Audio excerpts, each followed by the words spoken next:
The footman's white-gloved hand closed on the back of the lowest chair at the very foot of the long table, and he drew it out, not at the warm, bright end where the candelabra blazed and the silver shone, but down here, in the cold gray margin where the candlelight gave up and the shadows began, beyond the great Chase salt cellar that stood like a little fortress of silver halfway down the cloth.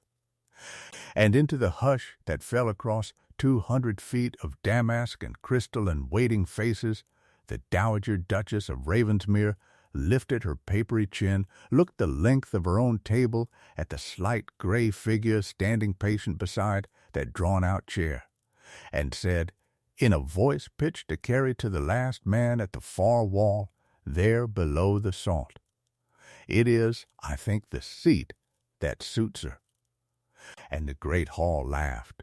It rippled down the board from her end to the other, a long, bright, cruel sound, jewels trembling, fans lifting, 100 candle flames shivering in the draught of it, gentlemen turning to murmur behind their hands, and ladies leaning to one another with their carmine mouths open, and at the foot of it all, in the place a Tudor house reserved for the steward's poor cousins and the parson's hungry curate, and whatever charity child had been let in out of the rain, stood the bride.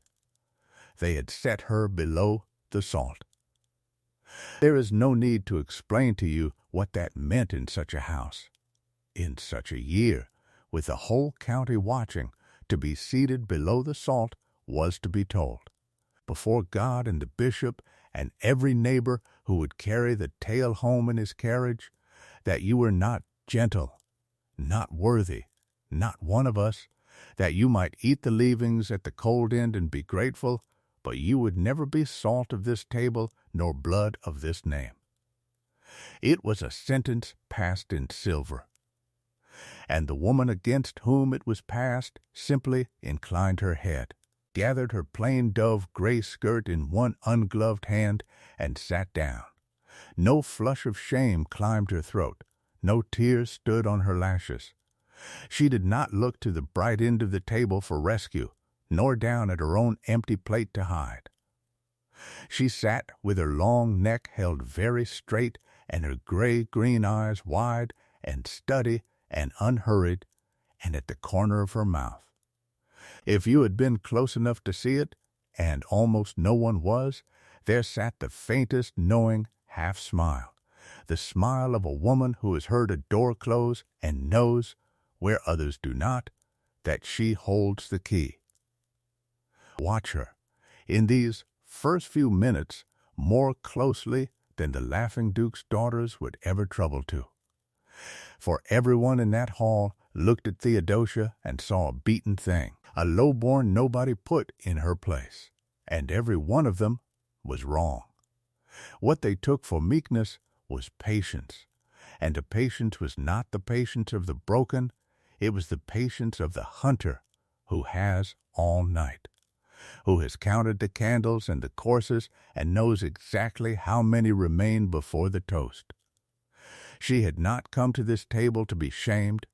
She had come, in her plain gray muslin, among all that burgundy and rose gold and gold thread, to wait. And the cold, level, terrible power of that waiting was the one thing in the whole brilliant room that no one but the narrator could yet see.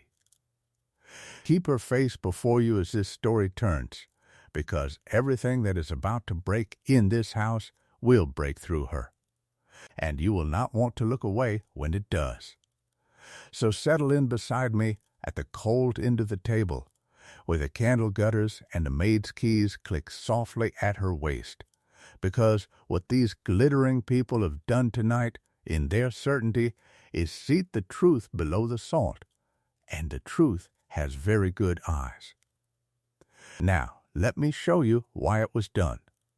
The Dowager Duchess had not built this banquet for joy, whatever the bishop seated at her right hand was meant to believe. Ostensibly, it was a betrothal feast, a great public airing of the engagement between her son, Lord Aubrey, Marquess of Ravensmere, and the quiet stranger he had chosen, the girl now folded into the lowest chair like a discarded glove. The invitations had gone out in the dowager's own hand, the county had come in its carriages and its diamonds, the long gallery had been lit end to end, and somewhere in the kitchens a swan had been roasted and refeathered for the center of the board. But a betrothal feast is meant to seat the bride at the bridegroom's side, in honor, with her health drunk first and her hand kissed by his nearest kin. This feast did no such thing.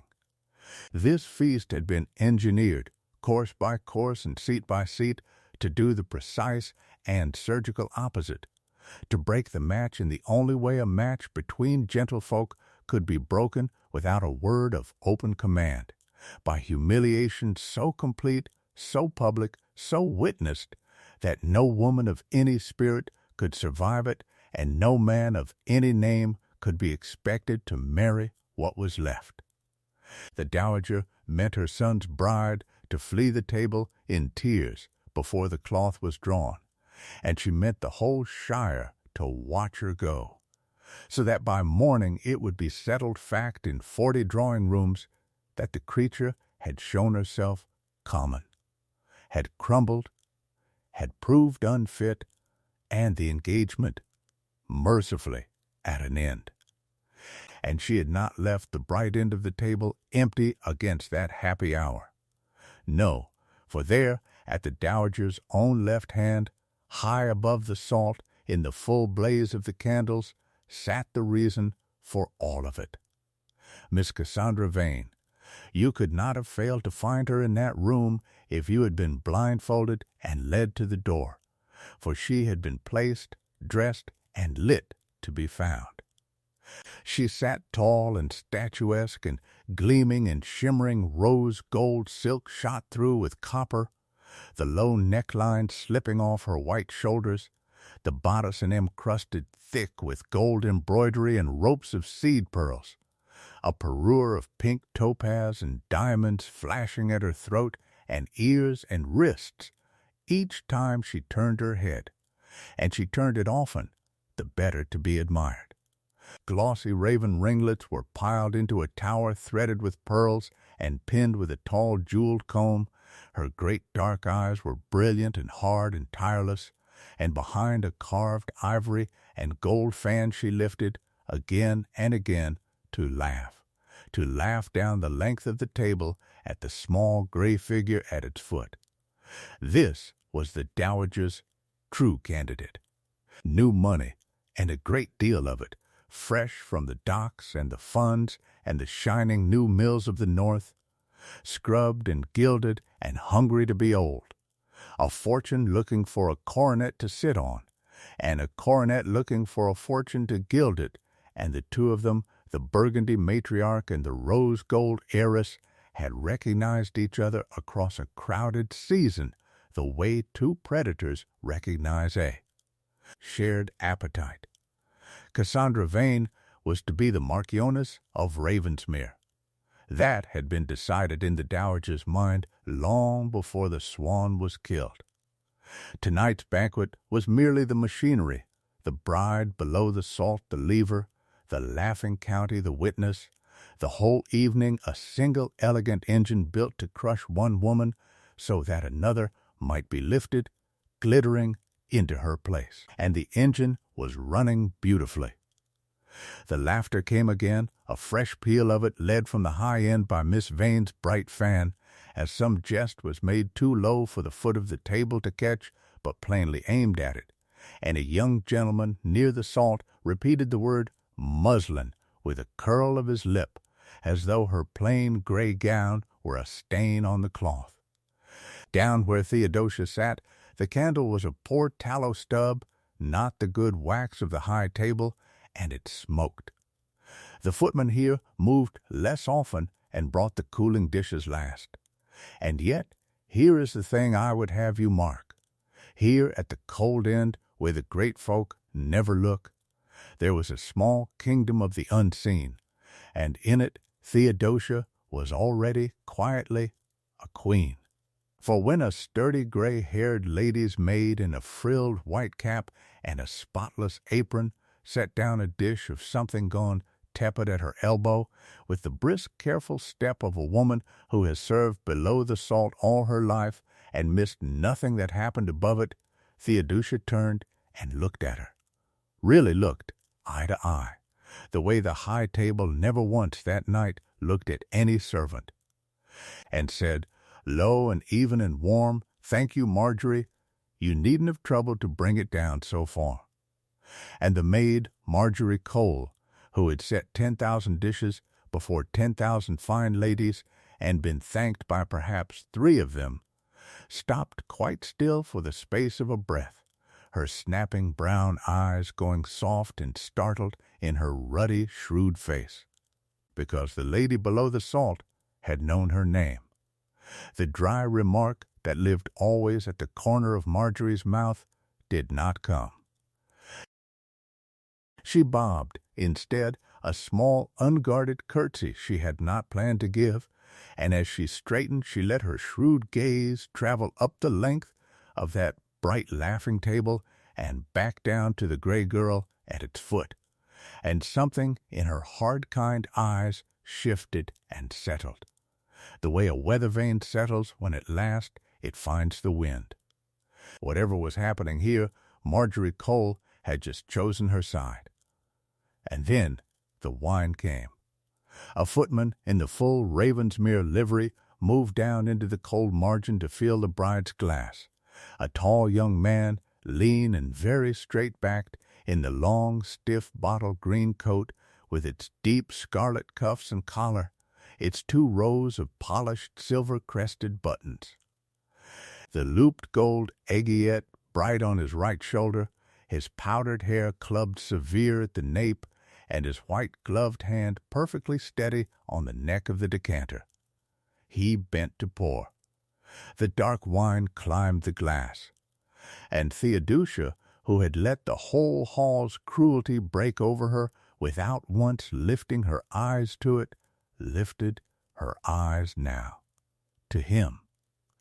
It was nothing a watcher at the high table would have caught, had any of them been watching the servants, which they were not.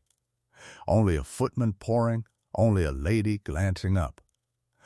But she looked at his face as he leaned into the meager candlelight, and her wide gray-green gaze, so level all evening, went still in a wholly new way, not the stillness of patience now, but the stillness of recognition arriving before the mind can name it, for the face above the green collar wore the Ravensmere brow, the same broad, straight-cut forehead that sat above Lord Aubrey's troubled hazel eyes at the bright end of the table, the same strong, straight nose, the same firm-held mouth, the bones of that proud house, that name, that coronet, looking out at her from beneath a servant's powder and a servant's clubbed hair, in a man bent low to pour wine for a woman seated below the salt.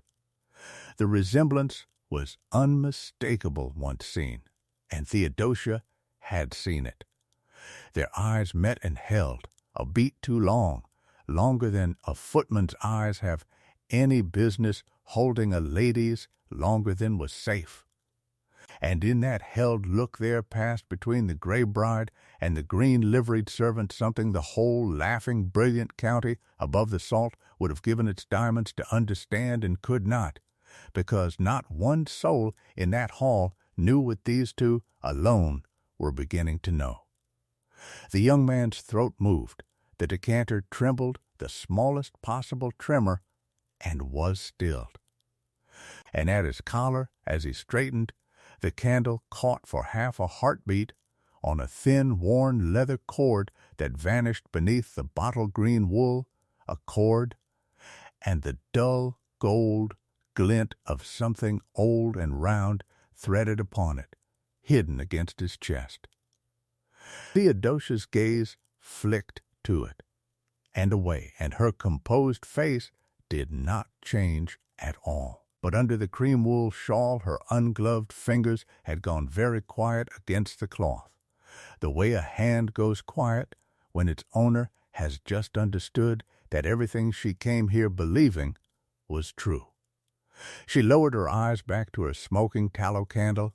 She let the laughter ring on above her, and below the salt, in the cold gray margin of the dowager's cruel and beautiful banquet, the woman they had all come to watch be broken sat straighter still and waited and began, quietly, behind that faint, knowing half-smile, to count the courses that remained.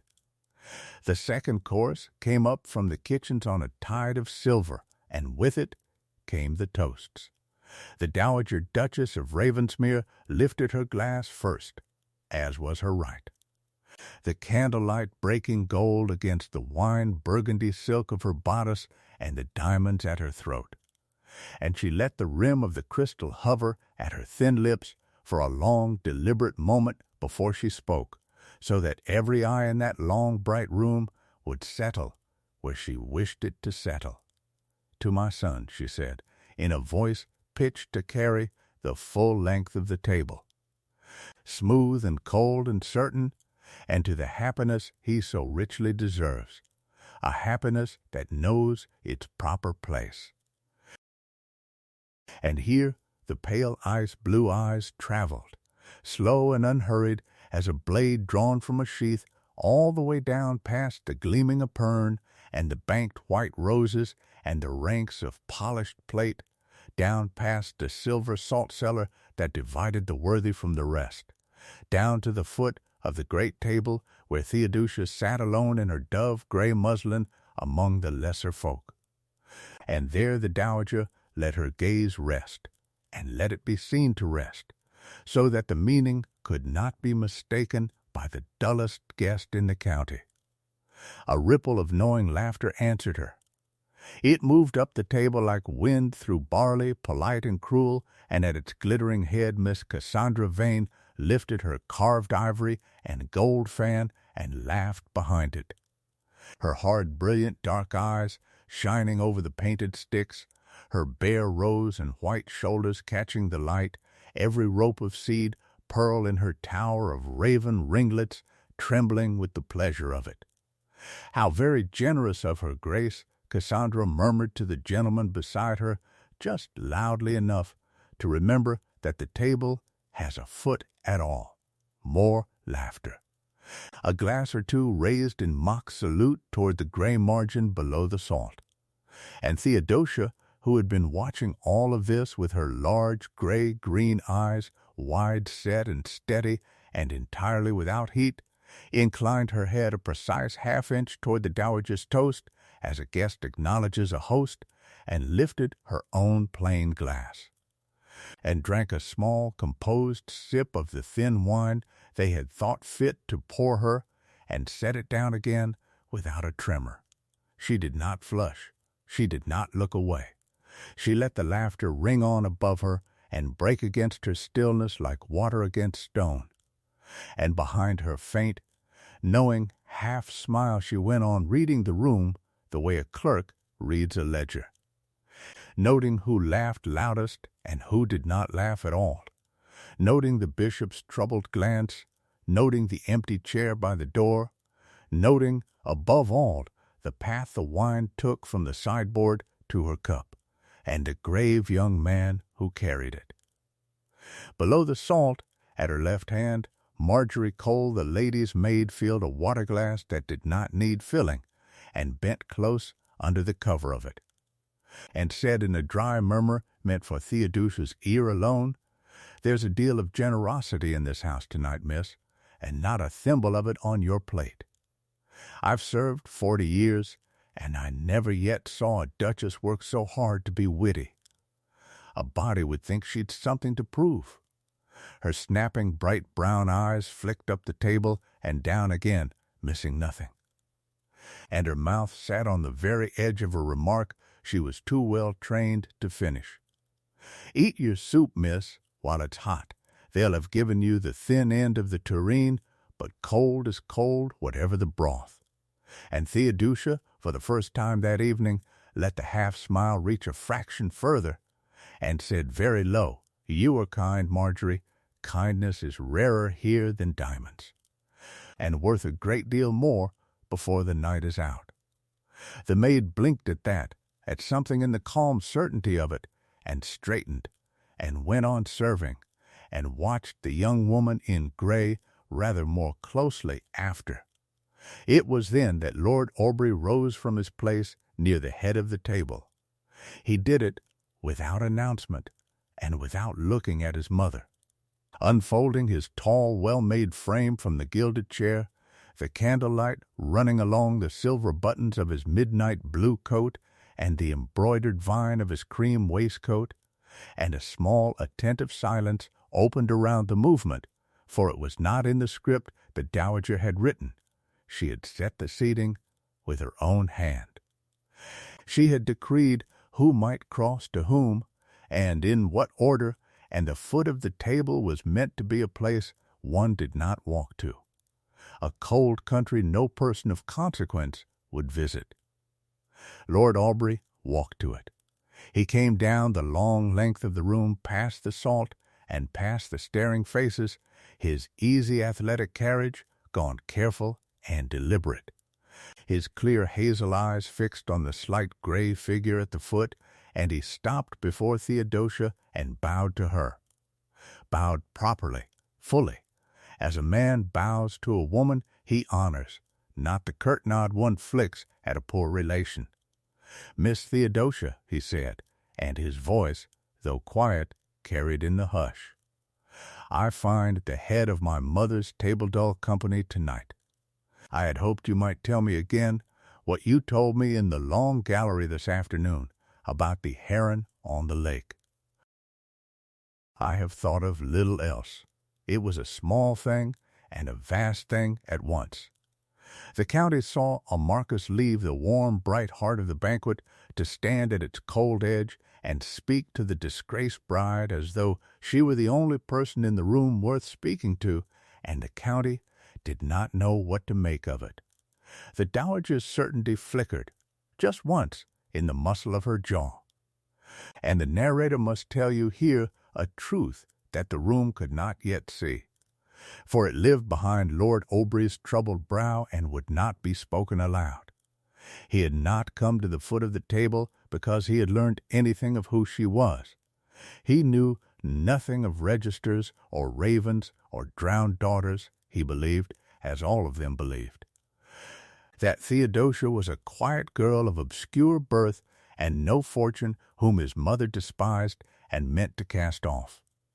He had treated her with respect in the long gallery and the morning room and the rose walk before he had any reason of advantage to do so, before there was a single grain of profit in her name, simply because in 3 weeks of watching her endure his mother's house, he had found in her stillness and her plain kindness and her steady gray-green gaze something truer than anything in the glittering caravan of heiresses his mother kept parading past him. He had defied the seating because the seating was cruel, and he had a horror of cruelty done for sport. That was all. That was everything. He had treated her well before he knew her name, and the narrator asks you to hold that fast, because it is the whole foundation of what his love will mean when the truth comes. It cannot be said later that he loved her crown. He loved her in gray, below the salt, with nothing.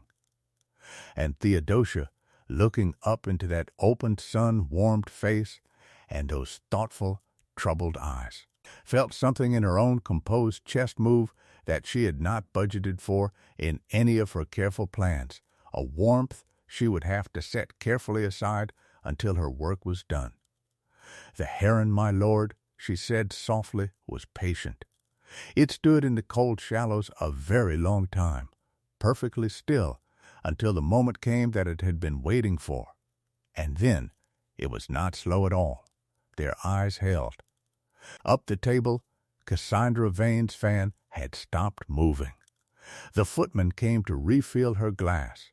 He came as servants are trained to come, soundless on the great Turkey carpet, the bottle-green wool of his long, stiff livery coat swallowing the candlelight where the gold braid did not catch it, the looped aiguillette swinging once at his right shoulder, his powdered head bent, his white-gloved hands sure on the neck of the decanter. He poured for the lesser guests below the salt, and he came at last to Theodosia, and as he leaned in to feel her plain glass, the resemblance struck her again, like a bell rung close to the ear. The broad Ravensmere brow, the strong straight nose, the very shape of the temple, and the jaw that she had been watching declaim and laugh at the head of the table all this evening on Lord Aubrey's face. Here repeated in this grave, gaunt, weather-touched young man, in a footman's livery, repeated and starved and held under iron control. It was unmistakable once seen, and she had seen it. And as he straightened the cord shifted beneath his scarlet collar, the thin, worn leather cord, and for the space of a single breath the old gold of the thing threaded upon it swung clear of the wool and turned in the light, round, dull, a heavy antique band, and on its face, small but certain, the device she had carried in her memory across all the years of her exile, the Ravensmere raven. Wings close, beak proud, the crest of the house that had declared her dead. Theodosia did not move. Her ungloved fingers lay quiet on the cloth, but she lifted her gray-green eyes to the young footman's face, and she let him see that she had seen, and for a beat too long, a beat that no well-trained servant ever permits himself, his own steady dark hazel eyes met hers and did not drop. Something passed between them in that look, soundless, enormous, a recognition that had no words because words at that table would have been ruin. He knew the ring was showing. He knew she had marked it.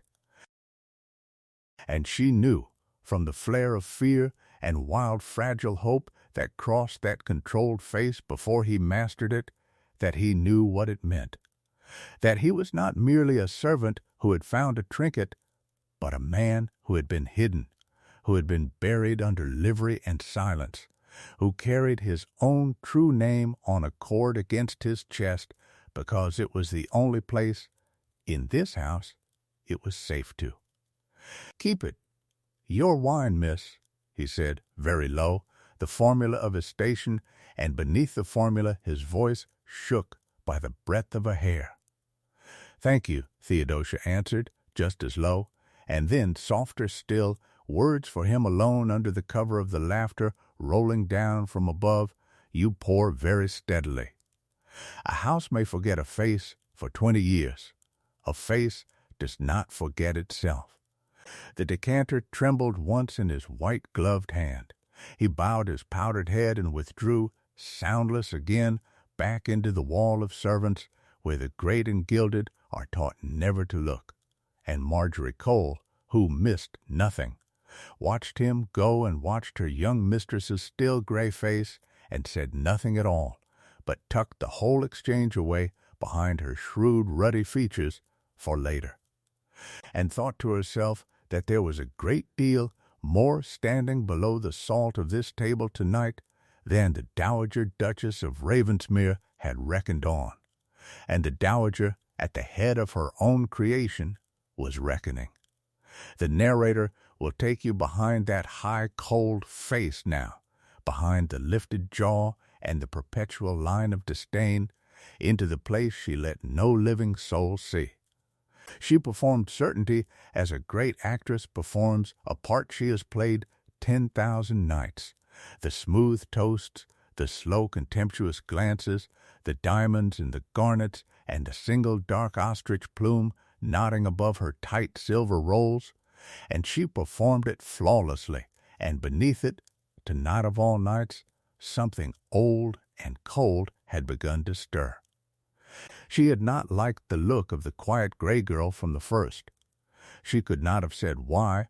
The girl had no fortune, no family, no claim, nothing the Dowager's careful intelligence could find. And that was precisely the trouble, for the Dowager had built her whole life upon the principle that what is buried deep enough stays buried.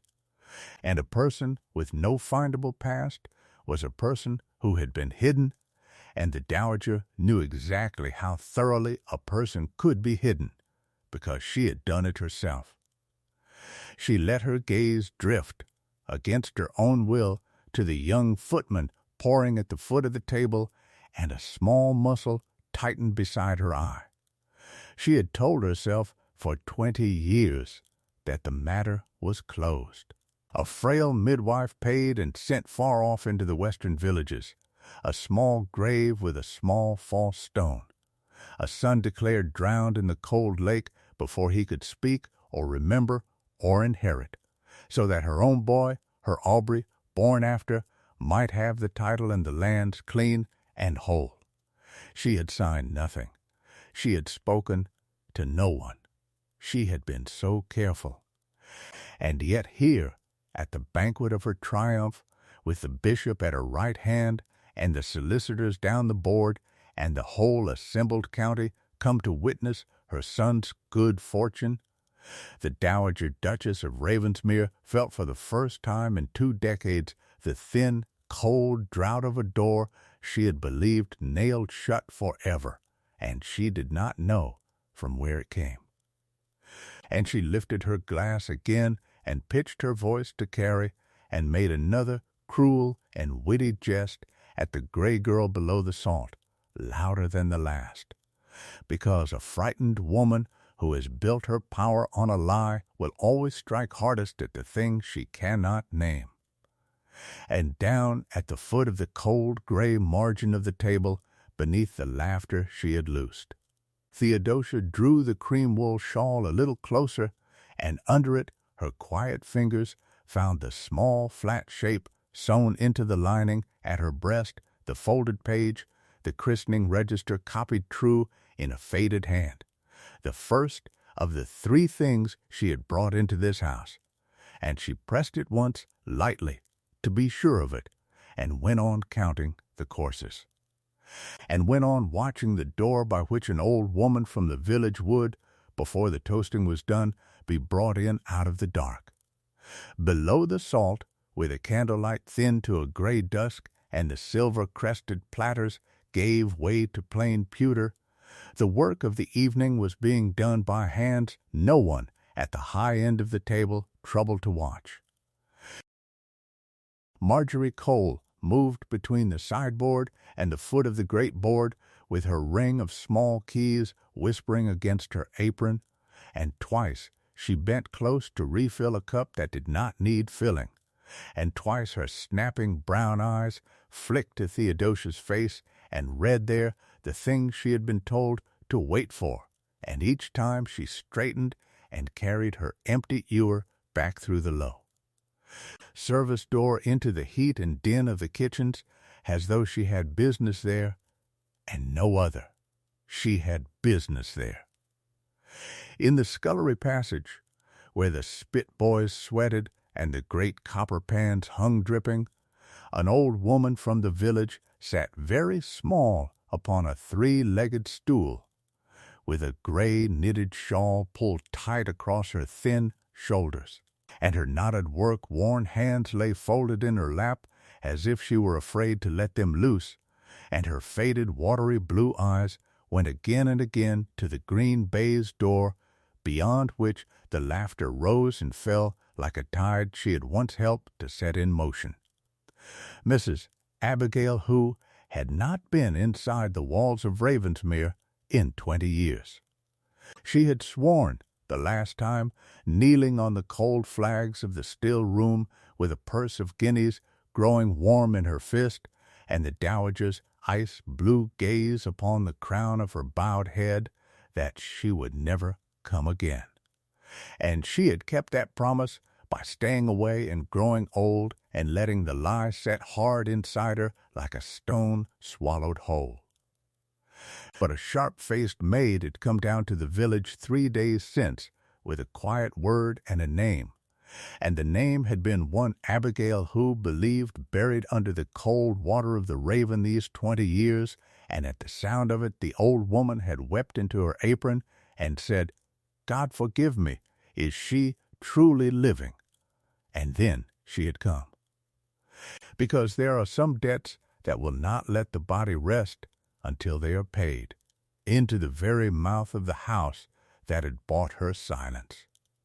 And Marjorie, passing her in the heat, laid one ruddy hand briefly upon the old woman's folded ones, and murmured that it would not be long now, that she was to wait for the keys, and to be afraid of no one in that room, not of the grand lady at the head of it with all her diamonds, for there was one below the salt that night worth the whole shining length of the board, and that one had sent for her. The register had been the harder thing, and the surer. The family believed it destroyed, believed the leaf recording a winter christening 25 years gone had been cut from the parish book and burned. As the dowager had paid to have it burned, in the same season she paid Abigail Who to swear a child into a grave. But a vicar long dead had been a careful and a frightened man, and before he gave up the original leaf, he made a true copy in his own faded hand and folded it into the back of the register of burials, where no grand lady would think to look. Cross-written and witnessed and sealed with the parish mark, and there it had lain until a young woman in dove-gray muslin walked into the vestry one gray afternoon and asked very quietly to see the old books, and turned the soft foxed pages with steady fingers until she found her own name written into the world by a hand that had not lived to be thanked for it. That copy was sewn now into the lining at her breast. The original entry, recovered and authenticated, lay folded in oilcloth in Marjorie's apron pocket with the parish seal unbroken. And the third thing, the smallest and heaviest, hung that very moment on a thin, worn leather cord beneath a bottle-green livery collar not 10 feet from where the Dowager Duchess pitched her cruelty down the table, an old gold signet bearing the Ravensmere raven, twin to the plain gold ring upon Lord Aubrey's right hand, worn for 20 years against the breastbone of the grave young footman who poured Theodosia's wine. Every reveal planted in the long, slow hours of that banquet had converged now upon a single point. The way the candle flames at the high end converged in the dark polish of the table into one long smear of gold, and Theodosia, watching the grain baize door, felt the converging of it in her own quiet body as a kind of stillness, the stillness of a held breath at the very top of its rise. Then the dowager rose. She rose in her wine burgundy silk, with the gold thread stiff across her breast, and the diamonds and dark garnets burning at her throat, and she lifted her glass, and the long table fell by degrees to silence, as the great ones do when power means to speak. Bishop Fenwick set down his fork and folded his stout hands. The solicitors down the board composed their faces. Miss Cassandra Vane, glittering in rose gold and seed pearls above the salt, lowered her carved ivory fan and let a small, triumphant smile settle upon her painted mouth, for she knew this toast was the hinge of her whole fortune, and she had dressed for it as a woman dresses for a coronation. My lords, my ladies, friends of this house, the dowager began, and her voice was the voice of a woman who had never once in 60 years been answered back, cool and carrying and certain. We are come tonight to bless a joining worthy of the name of Ravensmere. And here her hooded ice-blue eyes traveled, slow and deliberate, and for the benefit of the whole county, down the long gray margin of the table to the slight gray figure at its foot. And the cruelty in them was so plain, so unhurried, so sure of itself, that a little ripple of anticipatory laughter began at the high end before she had even framed the jest. She never framed it. Below the salt, into the breath before that laughter, Theodosia stood up. She did not push back her chair with any violence. She rose the way she did everything, smoothly and without haste. Her long, graceful neck held very straight, the cream-wool shawl slipping from one shoulder, and she stood in her unadorned dove gray, with no jewel upon her and no color in her face beyond the faint natural flush across her high cheekbones, and she let the silence find her. It found her quickly, a woman rising below the salt at the precise instant the Dowager Duchess of Ravensmere meant to speak. The wrongness of it, the sheer breach of every law that governed such a room, snapped every head around as though a string had been pulled. The anticipatory laughter died in a dozen throats. "Forgive me," Theodosia said, and her voice, low and clear and entirely unhurried, carried down the whole length of that great table without once being raised. "But before her grace blesses any joining in the name of Ravensmere, this company ought to know whose name it truly is." The Dowager's glass did not lower. The smile did not yet leave her. It could not yet leave her, for in 60 years no instrument had been made that could remove it, but high in the papery skin, beside her hooded eye, a single muscle moved. The cold draught she had felt all evening now, blowing full upon her face, and she said, with magnificent contempt, "Sit down, girl. I am the daughter of this house," Theodosia said, "whom you have all been told for 20 years lies drowned beneath the Raven." The word drowned went down the table like a stone dropped into still black water. Somewhere a chair scraped. Bishop Fenwick's folded hands came apart, and before the Dowager could gather the contempt to crush it, Theodosia drew from beneath her shawl the folded christening register, copied true in its faded hand, and laid it open upon the white cloth, and beside it, stepping from the shadow of the service door, Marjorie Cole set down the original leaf in its oilcloth with the parish seal unbroken, and said in her flat, dry, ruddy-faced way, loud enough for the bishop, "Burned," her grace believed, burned and gone. But the old vicar was a frightened man, and God keeps the frightened ones careful. Then Theodosia turned her steady gray-green gaze not upon the Dowager, but upon the grave young footman standing against the paneling, with the wine jug forgotten in his white-gloved hands, and she said, gently, as one says a name long held, "Show them." Jonas and the firstborn of Ravensmere set down the jug, and lifted from beneath his bottle-green collar the thin, worn leather cord, and held up into the converging candlelight the old gold signet of the Raven crest, twin, unmistakable. To the ring on Lord Aubrey's hand, the Ravensmere brow above it, the very brow that hung at the head of the table. And the room gasped once, a single indrawn breath, from 60 throats at the sight of a dead heir standing alive in a servant's coat. That was the first gasp. The forged death of the firstborn, exposed by a ring and a register, the legitimate son the Dowager had spirited away and declared lost so that her own younger child might inherit, living, grown, grave-eyed, pouring wine in his own house under the eyes of the county.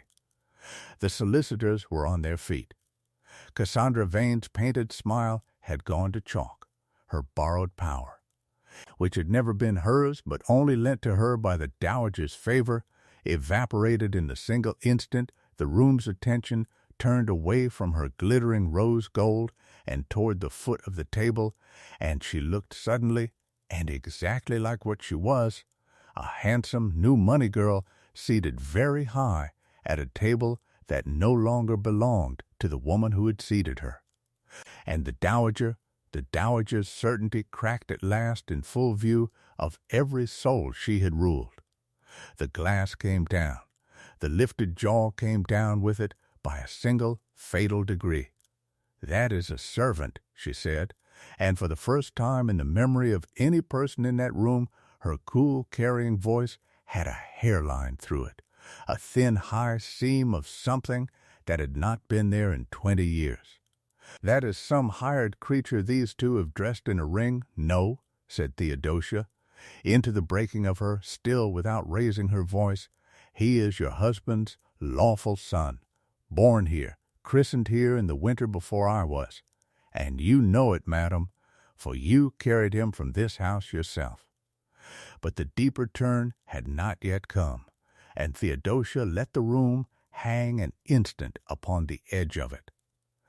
The way the long table hung that first night upon the edge of its laughter, she inclined her head toward the green baize door.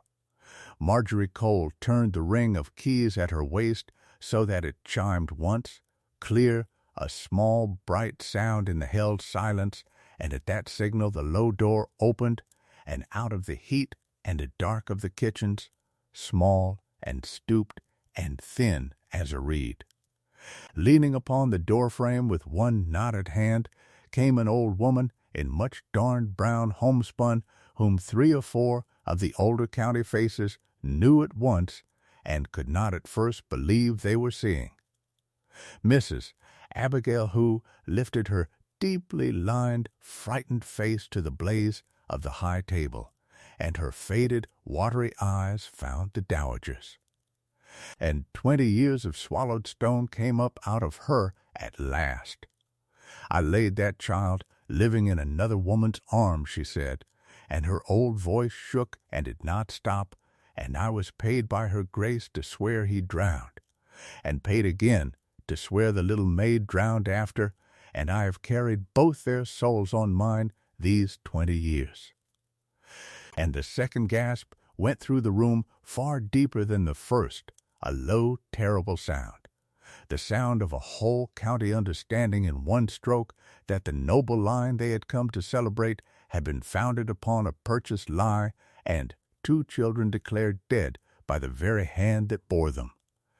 And it was into that sound, that long collapsing breath of the fabricated line falling in upon itself, that Lord Aubrey, Marquess of Ravensmere, who had sat all evening still and watchful and troubled, whose clear hazel eyes had kept returning to the foot of the table since the first cruel jest, who alone in that house had treated the gray girl with courtesy before he had any earthly reason but his own honor to do so, rose from his place near his mother, and walked the length of the great table past the diamonds and the dying smiles, and came to stand at Theodosia's side below the salt, the plain gold signet plain upon his hand, and turned with her to face the room, so that the witnesses, beginning now to understand the whole shape of what they were seeing, saw the true heir against the paneling,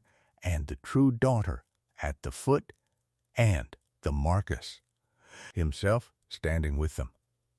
For a moment no one in that great hall moved at all. Bishop Fenwick had risen to his full stout height, the small pectoral cross catching the light, and he looked from the open register on the white cloth to the ring on its worn cord to the trembling old woman in the doorway, and on his dignified churchman's face there settled the grave, particular weight of a man who knows that he is now the high witness to something that cannot afterward be witnessed, that the whole county is watching him watch it, and that his silence or his speaking will carry into the parish books and the long memory of the shire. He did not yet speak. He did not need to. His being there, his rising, the slow turn of his head from the seal to the ring, was the binding thing the entire reveal had been built to stand before. The solicitors had drawn together in a low, urgent knot, one of them already reaching with ink-stained fingers for the original leaf in its oilcloth, lifting it to the branch of candles, peering at the unbroken parish seal. And then, looking up the table at the dowager with an expression that had, in the space of a single minute, traveled the whole distance from deference to the careful, calculating blankness of men of law, who have just understood that an entire inheritance has been resting upon a forgery, and that they were very nearly the instruments of it. Down the board the county faces had begun to turn to one another, and the turning carried a sound with it, not laughter now, never laughter now, but a low spreading murmur of recognition and recoil, of old half-memories knitting suddenly into a single, clear and terrible pattern. The winter the heir was lost, the spring the little maid drowned. The speed with which the younger son had been brought forward, they saw it now. They saw it whole. And Cassandra Vane, abandoned above the salt in her shimmering rose gold, with the seed pearls crusting her bodice and the pink topaz blazing useless at her throat, looked down the suddenly hostile length of the table and understood. With the swift, hard cleverness that was the only true thing about her, that she had been seated not at the summit of a triumph, but at the lip of a ruin, and she lifted her carved ivory fan halfway, as if to laugh behind it, as she had laughed all evening at the gray girl below the salt, and found that there was no laughter anywhere in the room to hide inside, and lowered it again to her lap, and said nothing, and was for the first time in her glittering life entirely unregarded. The Dowager Duchess of Ravensmere stood alone at the head of the table she had built to shame a daughter she believed dead. Her silver-white hair rose high off her forehead with the diamond aigrette and the single dark plume. Her rings burned on every finger. Her long ivory-gloved hand still rested upon the stem of the glass she had lifted to bless a lie, and the certainty that had armored her for 60 years was cracking now in full view, plate by plate, before the bishop and the solicitors and the whole assembled county, and the cruelest part of it for her. Crueler than the register, crueler than the ring, crueler than the old woman's shaking testimony, was that the slight gray figure at the foot of her table had not raised her voice once, had not wept, but had simply stood and named the truth, and let the truth do the breaking. "You died," the Dowager said, and the seam in her voice had widened to a fissure, and she was looking down the long table now, not at a grown woman in dove-gray muslin, but at something out of the cold water of 20 years. "You were a child, and you went into the Raven, and you did not come up, I was told." "I was," and she stopped, because the lie had turned in her own mouth. Because she had been about to say "I was told," and every living soul in that room now knew that the one who had done the telling and the paying and the swearing was herself. Theodosia looked at her. Across the whole shining, ruined length of the table, daughter and dowager held one another's gaze, and there was no triumph in the younger woman's face, and no mercy either, only the level, unhurried, observant steadiness that had endured every laugh and every pointed jest of that long evening below the salt, and the faint knowing half-smile that lived at the corner of her mouth did not appear, for this was past smiling. "I did not drown, madam," she said quietly. "You only needed me to." And into that, into the dowager standing fissured and alone, into the bishop's grave, waiting silence, into the solicitors bent over the unbroken seal, and the old midwife weeping in the doorway, and the firstborn heir holding up his raven ring against the paneling, and Lord Aubrey's hand coming at last, in full view of the turning county, to rest steady and unmistakable at the small of Theodosia's back. Into all of it, the great hall of Ravensmere drew the long-held breath of a house about to learn what its mistress would do, now that there was nowhere left for her cruelty to stand. It was Bishop Fenwick who moved first, and that was as it had to be, for in a room of titles His was the one authority that owed nothing to the Ravensmere name. The stout old churchman rose from his place at the dowager's right hand, his small pectoral cross catching the candlelight, and he did not look at the dowager at all. He looked at the unbroken seal upon the christening register, at the trembling old woman weeping in the doorway, at the gold signet ring still raised against the paneling on its worn leather cord, and then he looked at the slight gray figure standing straight as a young birch below the salt. "I have baptized 3 generations of this house," he said, and his voice was not loud, but it carried into every corner the way only a voice trained to carry the word can carry, and I know the hand of the rector who entered this birth, for he taught me my Latin when I was a boy. This is no forgery. This is the record of a living child christened the firstborn of Ravensmere, and that child was never buried, for there was no burial. Only a stone cut over an empty plot at this lady's instruction. He turned then, and the turning of him turned the whole table, 60 faces following the swing of his black sleeve as it lifted toward Jonas. I do not need to be told whose face that is. I see it across this hall, on the son who sits in his stead.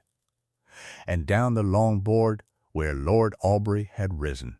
The brothers stood mirrored at either end of the great table, the same broad brow, the same straight nose, one in midnight blue silk and one in bottle green livery, and the resemblance that had hidden so long in plain sight now stood declared and undeniable, so that a low sound went round the room, not a gasp, but a kind of settling. The sound a county makes when it understands that it has been a witness to a thing it can never afterward unsee. The solicitors did the rest, as solicitors do, quietly and without mercy.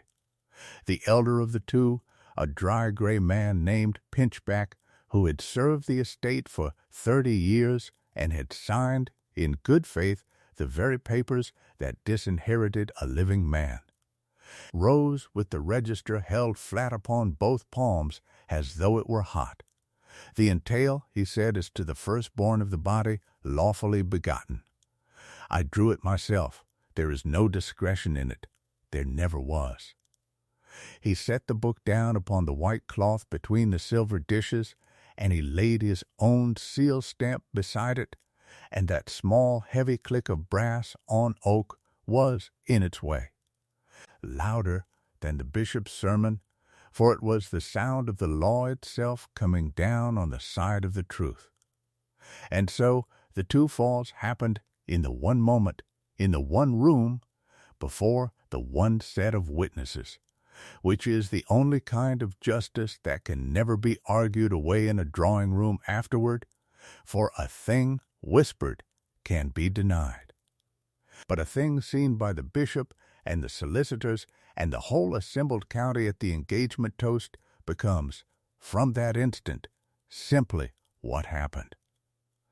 The Dowager Duchess of Ravensmere, who had presided cold and certain at the head of her own table for 40 years, who had looked down even when her eyes were level, found that there was no longer any height left from which to look down. Her rings on every finger, her diamonds and dark garnets at her throat, her diamond aigrette and its single black plume, all of it that had been armor an hour ago was only weight now, and the weight bowed her. She put one ivory-gloved hand to the carved back of her great chair, the seat of her power, the chair from which she had ordered a child declared dead, and slowly, before them all, she sank into it, not the kneeling of penitence, for she had no penitence in her, but the kneeling of a thing whose frame has been cut out from under it, the social genuflection of a woman who knows the room has turned and will not turn back. She knelt, in effect, in the very seat she had built to enthrone her cruelty, and Theodosia did not. That was the thing the county would speak of for a generation after, not the diamonds nor the scandal, but the plainness of the gray muslin girl who, having been seated below the salt to break her, never once stooped to triumph. She did not stride up the room. She did not point. She did not raise her quiet voice by so much as a half-tone above the level she had held all through the laughter and the pointed jests of that long evening. She simply stood where she had been put, at the foot of the table, with her long neck held straight and her cream wool shawl about her shoulders and the single plain mother of pearl calm in her dark chestnut hair. And she let the truth do the standing up for her. "I never asked you for the chair, madam," she said into the great hushed hall, and it was the nearest she came all night to a reproach. "I only asked you to stop pretending I was dead." It was then that Lord Aubrey crossed the floor. He had treated her with respect before he knew her name, had been the one man at that monstrous table to rise, when she was seated below the salt, to send the good wine down to the foot of the board, to silence Miss Vane's bright, cruel laughter with a single cold look down the length of the candles.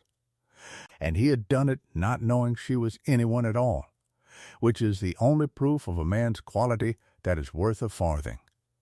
Now he came the length of the great table past his stricken mother, past the glittering ruin of Cassandra Vane, and he stopped before the gray girl at the foot of it, and in full view of the turning county he did not kneel either, for that would have made of her a prize.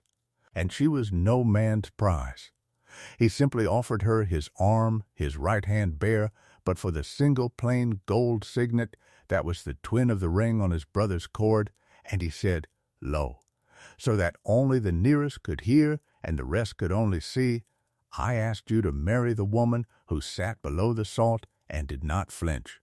I find I have been asking the right woman all along. Will you have me, Theodosia, not for the name, which is not even mine to give now, but for the man who saw you before he knew you?" And she looked at him a long, level, unhurried moment, with her wide gray-green eyes, weighing him as she had weighed everything that evening, and the faint knowing half-smile came back at last to the corner of her mouth. The smile that had been gone since the reveal began, because this alone of all of it, was hers to choose. "I will have you," she said, "now that you have nothing to offer me but yourself. An hour ago you had a duchy. I would not have taken you then." And the laugh that went round the hall at that was the first kind sound the great room had made all night. And it broke something loose in the rafters of the place, some long-held grimness, so that even old Marjorie Cole, the sharp-eyed maid below the salt, who had carried the register up the table and missed nothing in 40 years of service, pressed her crossed white feature with one ruddy hand and said, not quite under her breath, "Well, there's a betrothal worth the laying of the table at last." Jonas came up the room last, and it was the hardest walking of any of them, for a man does not shed 25 years of being no one and step into his own name between one course and the next without his hands shaking. He set down the wine he had been pouring all evening, the silver ewer that had been the badge of his servitude, and he placed it carefully on the sideboard the way a good servant places everything, out of long habit, and the carefulness of it undid more hearts in that room than any flourish could have. Then he lifted the worn leather cord over his head and held the old gold signet of the Raven crest out flat on his powdered glove palm, and the bishop took it and turned it to the candle, and read aloud the worn motto cut inside the band, Fidelis in tenebris, faithful in the dark, and gave it back to him. And that was Jonas made. He did not rage at the mother who had spirited him away and called him dead. He looked at her once, levelly, with the same steady dark hazel eyes that had held Theodosia's a beat too long across the wine, and all he said was, You should have buried the ring, madam, if you meant to bury me." And then he turned from her to his sister, and the two children the dowager had tried to erase stood together at the foot of the long table, and the household began, quietly, to realign itself around them the way iron filings turn when the true pole is at last brought near. Cassandra Vane was not banished. She did not need to be. She sat above the salt in her shimmering rose-gold silk, and her ropes of seed pearls, and her topaz parure, behind her carved ivory fan, and she discovered that the glitter which had been triumph an hour ago was now only conspicuousness, and that there is nothing in the world so cold as a seat of honor at a table that has stopped honoring the person who arranged it. She gathered her blush kid gloves and her fan, and she rose, and the new money brilliance of her went out of the room like a candle carried into a corridor, dimmed not by anyone's cruelty, but simply by the truth made undeniable, which has a way of making all false splendor look like exactly what it is. And the dowager kept her seat, because there was nowhere else for her to go, and watched her empire change hands across her own white cloth. They moved Theodosia to the head of the table. It was Aubrey who drew back the great carved chair, and Jonas who studied it, and Marjorie Cole who, with enormous and entirely improper satisfaction, lifted the heavy silver salt cellar from its place of honor and carried it down the long board and set it below the new mistress of Ravensmere, so that the salt which had been raised between the worthy and the unworthy now sat at Theodosia's left. Hand, beneath her, a thing she ruled rather than a wall that ruled her. She sat where the dowager had sat. The candles ran the length of the table to her now. And she did not gloat, and she did not speak of vengeance, for she had never once groveled, and she did not mean to begin by groveling at the altar of her own victory. She only looked down the shining board at the faces that had laughed at her 3 hours since, and now waited on her word, and she folded her hands, and she said the one quiet thing that was the whole of what that long, cruel night had taught her. Remember this, all of you. A place at the table is given by birth and taken by spite, but a seat at its head is something only character can keep. They set me below the salt to show me my worth. They only showed me theirs. And she lifted the good wine her brother had poured, to the brother who had earned his name back, and the man who had loved her before he knew it was allowed, and the great hall of Ravensmere, which had drawn one long-held breath when its mistress fell. Let it out at last in the warm rising murmur of a house that has remembered, after a very long winter, how to be kind. If this story warmed something in you, stay a while with us, and remember, no matter how far below the salt the world may seat you, your worth was never theirs to measure. You are always welcome here, in our circle, where every soul has a place at the table. Until next time, be gentle with one another, and let love have the last word.